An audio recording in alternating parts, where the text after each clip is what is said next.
Warm greetings to the Indigenous Peoples of Treaty 4 territory and to the people of the Archdiocese of Regina. Watching the news over the past days, attending to the waves of suffering that are being voiced, and listening to questions being asked of the Catholic Church here in Saskatchewan, I am looking for a helpful way to speak into the current situation. As we marked National Indigenous Peoples Day yesterday, it was so good to see teepees up again on the legislature grounds in Regina. But the identification of 215 unmarked graves on the residential school grounds in Kamloops, the prospect of more such findings across the country, have brought renewed suffering, new cries for justice, a renewed desire for church and government to come to terms with the past and understand that this legacy of the past continues and is perpetuated in our society today. There is tension in the air, social upheaval, much trauma, a call to move statues, to boycott churches burning. At the same time, Indigenous voices are being heard in a new way. Essential conversations are happening. 9 years ago, I had the privilege of participating in the National Truth and Reconciliation event in Saskatchewan.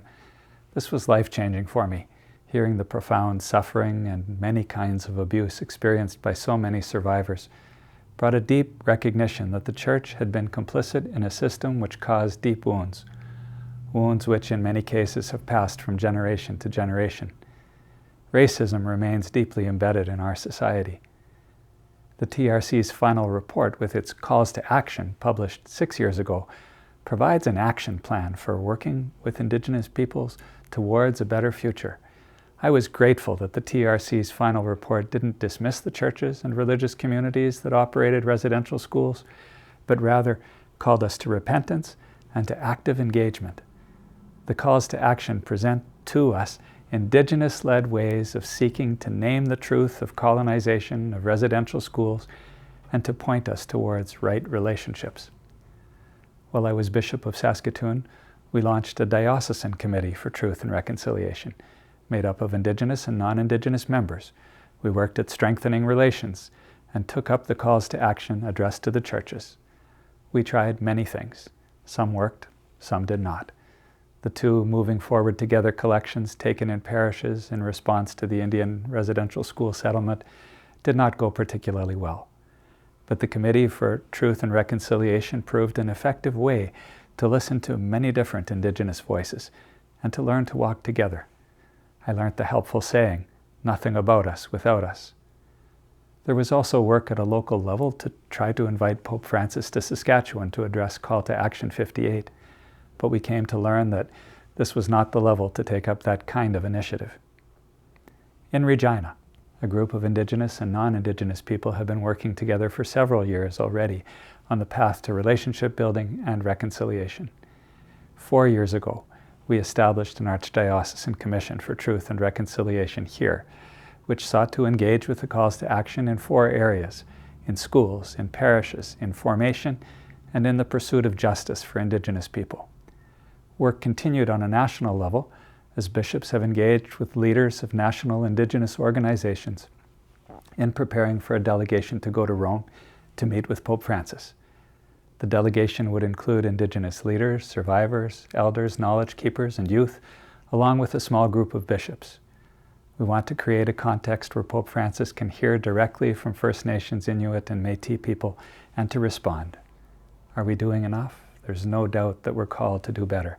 There is such a long way to go. I remain committed to work towards truth and right relationships and to engage with the calls to action. In the midst of the tensions and turmoil of the present moment, a moment which also carries potential for change, I would like to offer a brief word to the Indigenous people of Treaty 4. We as Church are ready to meet with you, to meet with survivors and intergenerational survivors, with chiefs, with Indigenous organizations. We are ready to open a conversation about a regional fundraising initiative that could be of help to you. We are ready to accompany you as far as that is desired in the 4 First Nations where there were oblate-operated residential schools, as you do ground-penetrating radar searches of grave sites, and as you sit with what you find there. We do not want to suppress or hide from the suffering of the past, nor to overlook or dismiss the many ways that Indigenous people in the present continue to carry heavy burdens of the legacy of residential schools. If you have other requests, we are open to engaging with them. We desire to turn our apologies into concrete plans of action oriented towards justice, healing, and reconciliation. If you want nothing to do with the Church, I understand.